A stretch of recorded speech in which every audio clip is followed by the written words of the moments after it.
ઓમ શાંતિ.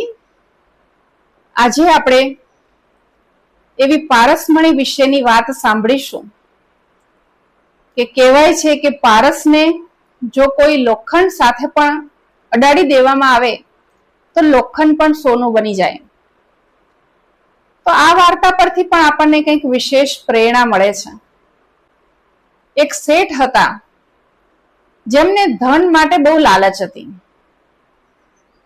ધન જરૂરી વસ્તુ જરૂર છે, પણ અતિશય લાલચ એ વ્યક્તિને ક્યાં લઈ જાય છે એ આ વાર્તા પરથી આપણને જોવા મળે છે. એ શેઠના નગરમાં એક ચમત્કારિક સંત આવેલા છે અને એ બધાની ઈચ્છાઓ પૂર્ણ કરી રહ્યા છે.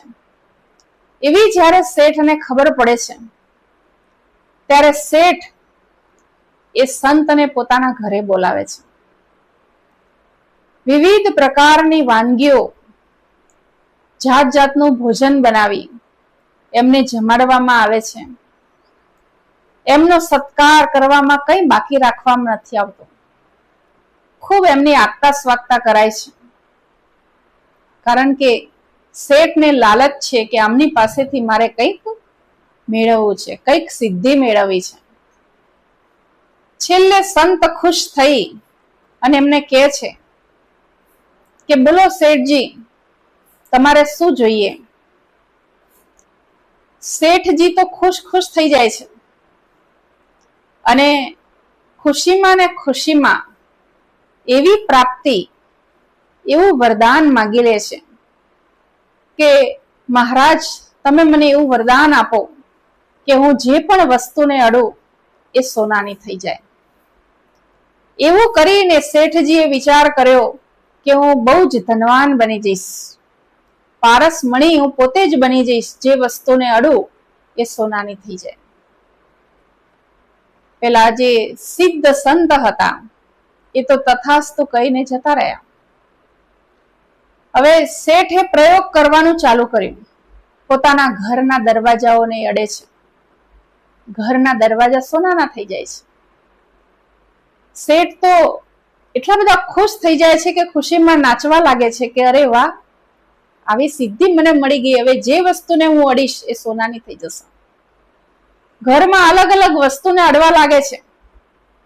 ઘરની બારીઓને, ઘરના પલંગોને, ઘરની દરેક વસ્તુને જ્યાં જ્યાં દિવાલોને અડે છે તો દિવાલો પણ સોનાની. હવે એટલું બધું આશ્ચર્ય જે છે એમને કે ખુશી નથી સમાતી એમની. ઘરમાં નાચતા નાચતા એ પોતાની પત્ની અને બાળકોને બૂમ પાડે છે કે જુઓ તમે, જુઓ મેં શું પ્રાપ્ત કરી લીધું. એ શેઠની નાનકડી દીકરી દોડીને આવે છે અને પિતાજીના ખોળામાં બેસે છે. શેઠ એને અડે છે અને દીકરી સોનાની થઈ જાય છે.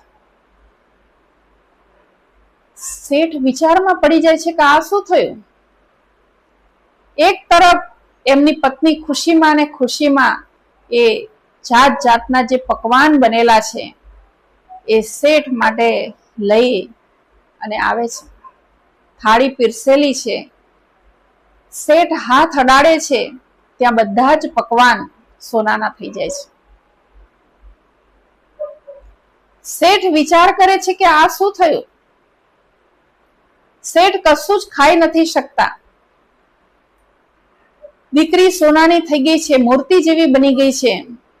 પત્ની જમવાનું બનાવે છે, ભૂખ લાગી છે, કશું જ ખાઈ નથી શકાતું. 2-4 દિવસ પસાર થાય છે, 8-10 દિવસ પસાર થાય છે. ભૂખના માર્યા એટલા બધા વ્યાકુળ થઈ જાય છે શેઠ. એક તરફ ભૂખનું દુઃખ છે, બીજી તરફ દીકરી જે છે એ સોનાની મૂર્તિ બની ગઈ છે. દુઃખના પહાડ તૂટી પડ્યા છે. ખરેખર તો ખુશી હોવી જોઈએ કે આવી સિદ્ધિ પ્રાપ્ત થઈ કે જે વસ્તુને અડું એ પારસમણી, હું પોતે જ પારસમણી, પારસથી એ વસ્તુ સોનાની બની જાય. પરંતુ ખુશીના બદલે શું થઈ ગયું છે? ઘરમાં દુઃખનો માહોલ થઈ ગયો છે. વસ્તુ ભલે બધી સોનાની થઈ ગઈ છે, પરંતુ ચારે તરફ દુઃખ જ દુઃખ છે. એ શેઠ જે છે એ સંતને શોધતા શોધતા ગામે ગામ ફરે છે કઈ ખાઈ નથી શકતા, કોઈ વસ્તુ હાથમાં પકડે તો તરત જ એ સોનાની થઈ જાય છે. એક ગામમાંથી એ સંત જ્યારે મળે છે ત્યારે એમના પગે પડી જાય છે અને સંતને કહે છે કે મહારાજ, મારે કંઈ જ નથી જોઈતું, તમે આજે મને વરદાન આપ્યું છે પાછું લઈ લો, ફક્ત હું 2 રોટલી શાંતિથી ખાઈ શકું એવું કરો. હું ખાઈ નથી શકતો, મારો પરિવાર એ મારી નજીક નથી આવી શકતો, મારી દીકરી નજીક આવીને હું અડ્યો તો એ પણ મૂર્તિ બની ગઈ. મારી દીકરી પહેલા હતી એવી બનાવી દો, બસ બને, બીજું કઈ નથી જોઈતું. સંત સમજી ગયા કે આ શેઠનો જે લાલચનો સંસ્કાર હતો એ હવે નીકળી ગયો છે. સંતે કહ્યું તથાસ્તુ અને એમનું વરદાન પાછું છૂટી જાય છે. જે હતું વરદાન એ મુક્ત થઈ ગયા વરદાનથી. હવે કોઈ વસ્તુને અડે છે તો એ સોનાની નથી થતી.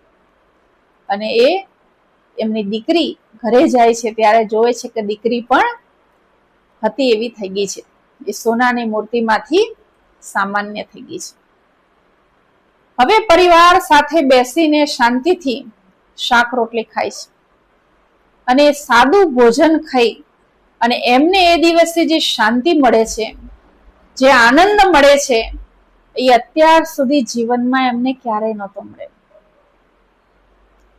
આ એક નાનકડી વાર્તા આપણને એવી પ્રેરણા આપે છે કે અતિ લોભ એ પાપનું મૂળ છે.